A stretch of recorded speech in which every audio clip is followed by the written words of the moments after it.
Smiley!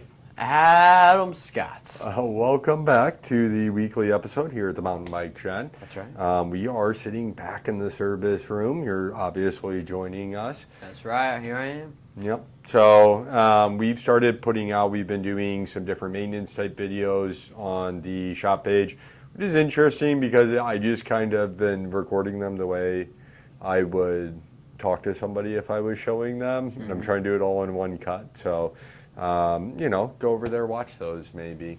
I don't know. What do you think? Have you seen any of the maintenance videos yet? They're pretty good. Spot on. Yeah. So, and you've got some TikTok videos you've got going. That's right.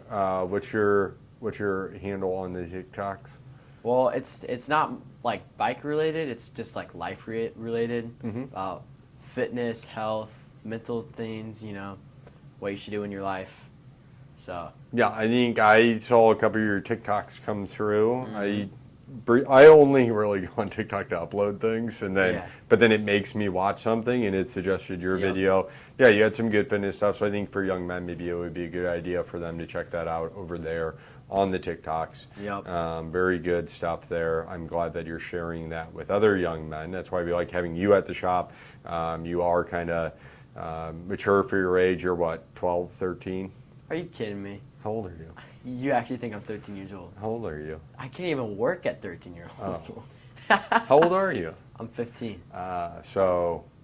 See, I thought you were mature for your age. That makes more sense that you're 15.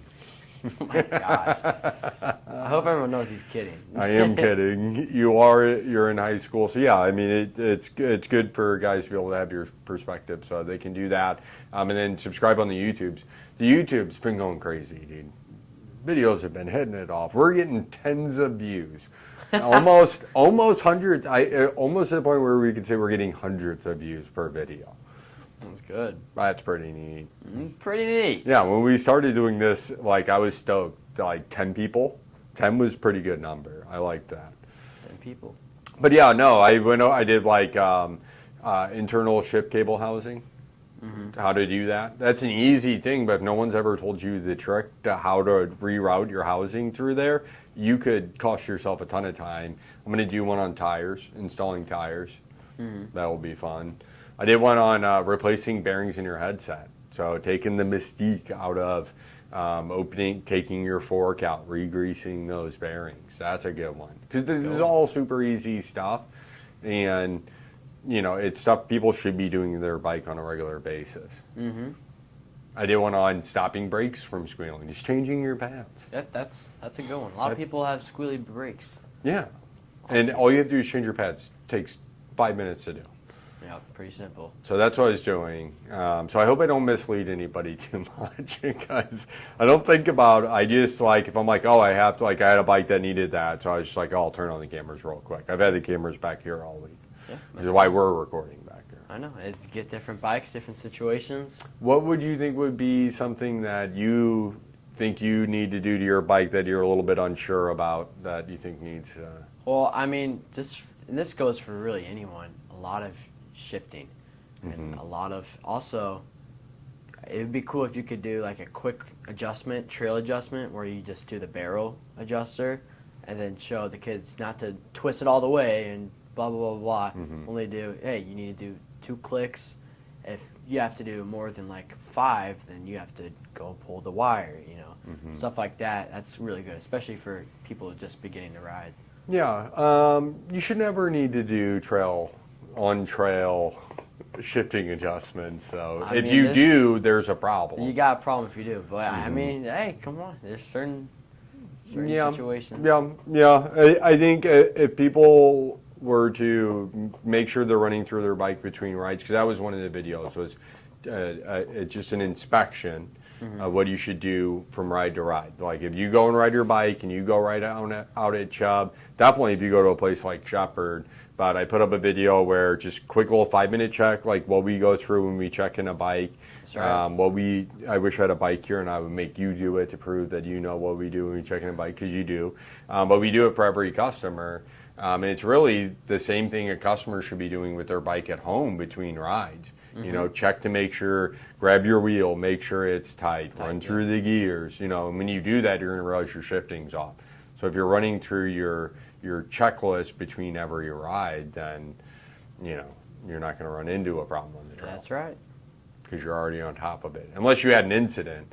At that point, it's probably more than just your cable loosening up. Yep. So I really think like more than 1 or 2 clicks on the barrel adjuster That's while enough. you're on the trail. If you got to do more than like 2, something you like probably maybe you did something else is going on Yeah. that maybe you should stop and take a look at because like, let's say bike's not shifting right and you think it's because your cable's not tight enough because it's clicking. Well, maybe it's because that stick that got caught in your derailleur 5 minutes earlier that you forgot about actually bent your hanger out, or maybe you clipped a rock, or when you fell you didn't realize that you had a problem. So then you tighten up the shifting while the hanger's bent in. So now you're on your next climb and you're crying for that next gear. And you're already where you need to be. The limit screws off. You increase cable tension, so right when you shift into your 11th gear or the last to the biggest cog, then it's gonna pop right into your wheel, and you're gonna lose your derailleur, and it's gonna that's not be a fun, terrible guys. day. That is not fun. So yeah, if you got to do more than like 1 or 2 twists, or maybe 3, that's cool. But beyond that, I would stop and take a closer look at your bike and make sure everything else is, or maybe flip your bike over, run through your gears real quick. That's right. So if people want to know how to work on their bike at home and they don't have a bike stand, I think a really good hack that often overlooked is, I'm working on the bike. I got a nice stand here. I got all these That's wonderful right. tools. Cool stuff. I've got all the parts I need. This is wonderful. But if you want to kind of recreate that at home, or if you want everything to make sense to you, just turn your phone upside down. What? Turn your phone upside down. Because you can turn your bike on the handlebars in the seat to work on it. So if you're trying to watch a video of me showing you how to do something to your bike, if you turn your phone upside down, you can watch the video upside down, and then it'll be right side for your bike. So you don't have to try to, that way, you don't have to work on your bike upside. I mean, one of the two. You work on your bike, either you got to be upside down or your bike's got to be upside down. Yeah. If you don't have a stand. Well, pretty good advice by Adam Scott right Just there. turn your phone upside down. Turn your phone around. Yeah, but people should subscribe. We did gain 2 subscribers. And just as I thought, last week I mentioned how we had 358 subscribers. I checked back. We got all the way down to 352 by saying such things. Uh-oh. Yeah, we got a few people who fell off, but then we've since gained them back with the repair videos. So They just need some repair videos. That's it. We need to repair their bond with them, yeah, so hopefully that's putting some good, useful information out there to some people. I did have one of the bikes that came in today. We had to do an adjustment on a GRX front derailleur and rear derailleur, but he had gummed up the whole system because he watched a YouTube video on how to adjust derailleurs. Well, the new GRX is different and weird, so it's going to be hard to find a video that really depicts that very well. And that's why my derailleur adjustment video is so good, because I'm not actually talking about the specific derailleur, just the process you go through for a derailleur. So you'll have to seek out those little, and how to, I tell people how to figure out those things. What we do, because like I don't always know what the high or low limit screw is, or if screwing it in brings it tighter or looser. It can vary on all these things. So I give people the little tips on like looking in there and seeing, okay, which screw is touching. That's the one to adjust. Like get in there, get a flashlight in there, stuff like that. So this guy watched a video that it was not helpful. It did more harm than good. So he stopped before he went and rode his bike again, brought it by here, and let us. That's a good decision he made there. Good decision. And I even figured it out. It was a drop bar bike, so. Oh, really? What say you?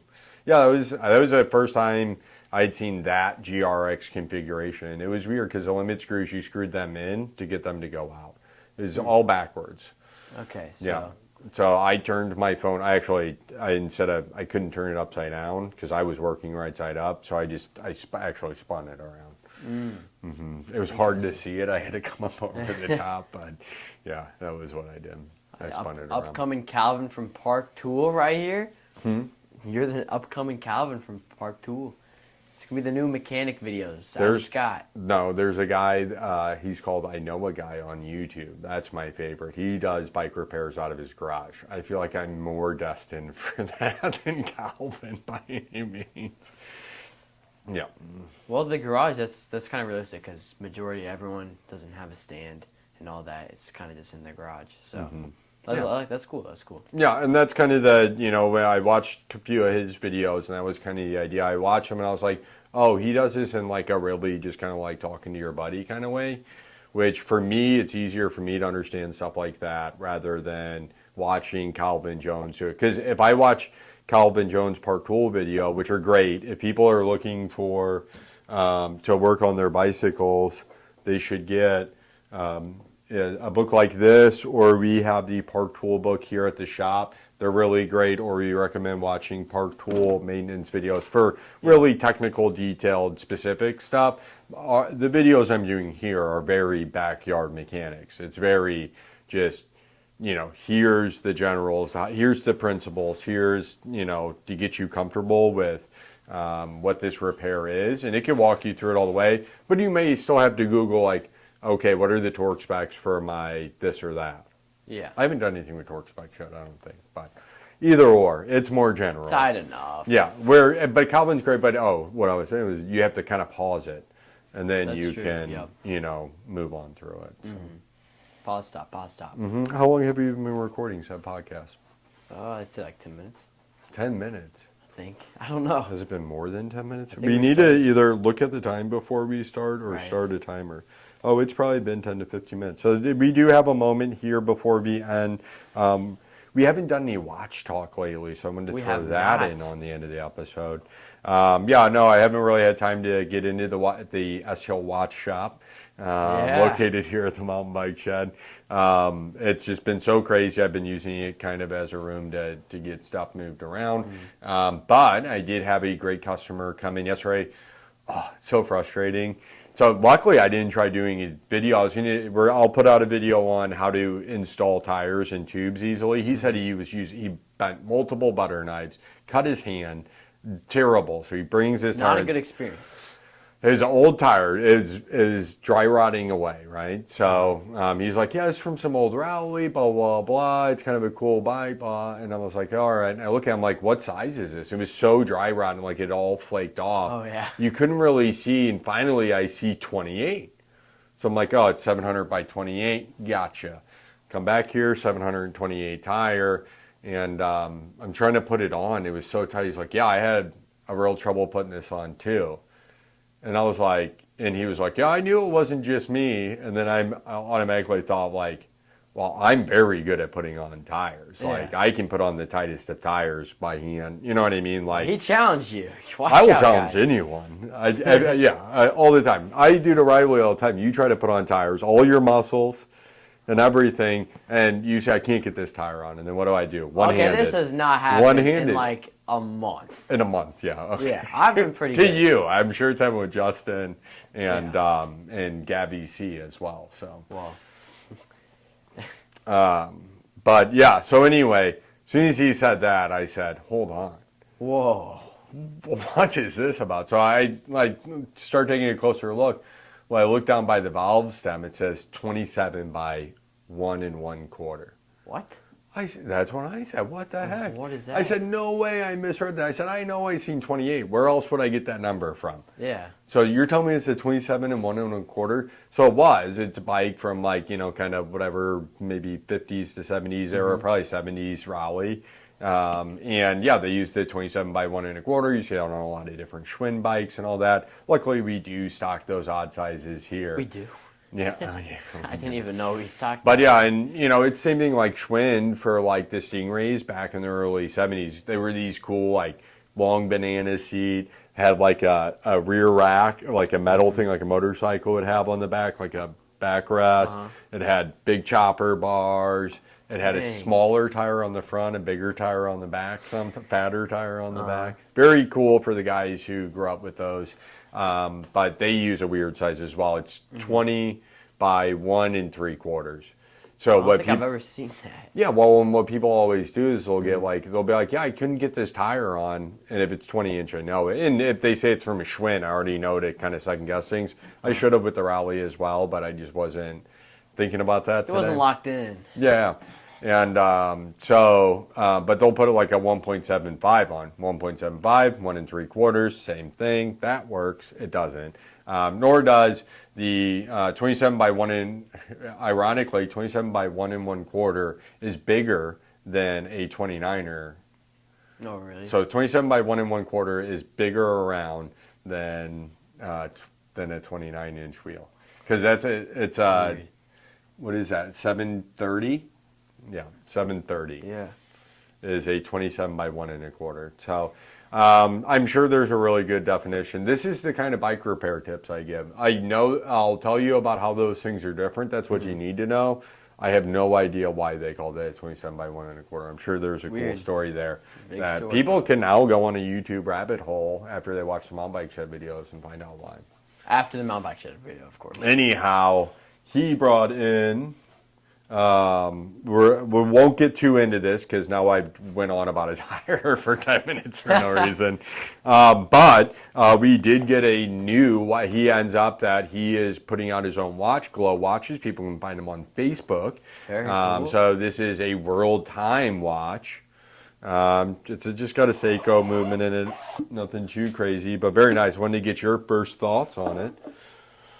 So GMT watch, I think it's called. it is a GMT, yeah. Yep. So here it is. We'll show the people first before we show you. So Let's see this. pretty cool World Time. It's got Chicago's at the 12 o'clock. I thought it had a really nice feel to it. Yeah, that's. Dang. So that's real black nice. on black, black dial. It's got a black world map, Jubilee Nice bracelet, bezel. rotating bezel. Is it bidirectional? Or does it just go one direction? I think. No, just one direction. One direction. So unidirectional that's pretty good, bezel. though. But yeah, I mean. it But is- GMT watches are really nice. That's that other. Go ahead and look at the back of it. Ooh. Exhibition case backs. Let me show the people. I'll show everybody. So exhibition case back on this. So yeah, this is for sale at the shop here. There you can see the exhibition case back. This is an automatic watch, $200. So this is from That's a really local good. watch company and out of Pacific, Missouri. So next Real town close. over. Yeah, real close. Pacific's one of my favorite places to visit. Traintown, USA. They just opened up a new Route 66 museum.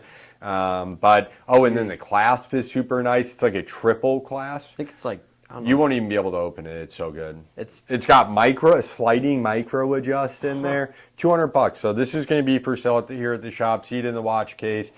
He's got some other color options available as well. I have the black on black here in the shop. But yeah, come check that out. $200. Automatic watch. There's no battery in this thing. You just shake it around and wear it, and that's how you power it. all mechanical. Yeah, so very cool, very beautiful watch. And again, it's got, and what's unique, if you look on the dial on the inside, it says all the city names in there. Very cool. It is really neat. That's really nice. Very thoughtful what he did with this. It's got a date as well on it. This one comes in a Jubilee bracelet. It's got that kind of, I guess that would be like an oyster case, or what do they call that? Uh-huh. But yeah, really nice. Again, bunch of different options. He's got like a kind of a Pepsi-esque version, so red and blue. He's got blue and a black. What is that, Batman or something? If it was a Rolex equivalent. But yeah, very cool. Good heft to it though. Really nice weight to this good watch. and it's not custom, or is it? Yeah, custom. So Custom? that's glow. Oh, the movement itself? No, it's just Okay. a mass-produced movement. But yeah, you can see glow printed real on cool. the inside. The gentleman's name is Glowchowski. Glowchowski. That's where glow comes from. Okay. So he kind of mentioned this to me, and then today when he stopped in, he had brought these watches with him. You guys can see this watch wasn't moving before, since that rotor on the back moved around. That's why we love the watches. There's rotors, gears, It's cool. similar parts that we have on bicycles. But Whole little machine, just this big, got a whole machine in there. and I can't help it. I love black and white, and I'll never buy a more expensive one. So I love I love that it's a local guy here. So yeah, you can come buy this one, or we can get you a different color. $200 for an automatic watch. Grab it $200. now before this guy realizes he should not be selling these for $200. So no, Yeah, he's a that's- really nice fellow, and he's excited about it. Would like to get some of his watches in people's hands for very obvious reasons. So Well, those that's for $200. That is a yeah, steal. take advantage while you can, while he's still happy to do that for all of us. Very beautiful watch to get your hands on. Riley, what color would you get? What would you maybe? I'd probably get Pepsi. You do the Pepsi, sure. That's a really cool one. Yeah, and he had one that was Miss Prinny showed me. It's got a green hand on it, so it's a Pepsi but with a green hand. That's cool. And he's like, yeah, I don't know what to do. I'm like, that's kind of cool, actually. Like, I dig that. So, no, really nice guy. Yeah, really awesome. People should come check this out. Support a local watch company here right. out of Pacific. Yeah, that's it. I think this is now real like a cool. 25-minute episode. Yeah. Oopsie. Oopsie doopsies. All right, we'll end on Linda. See you guys.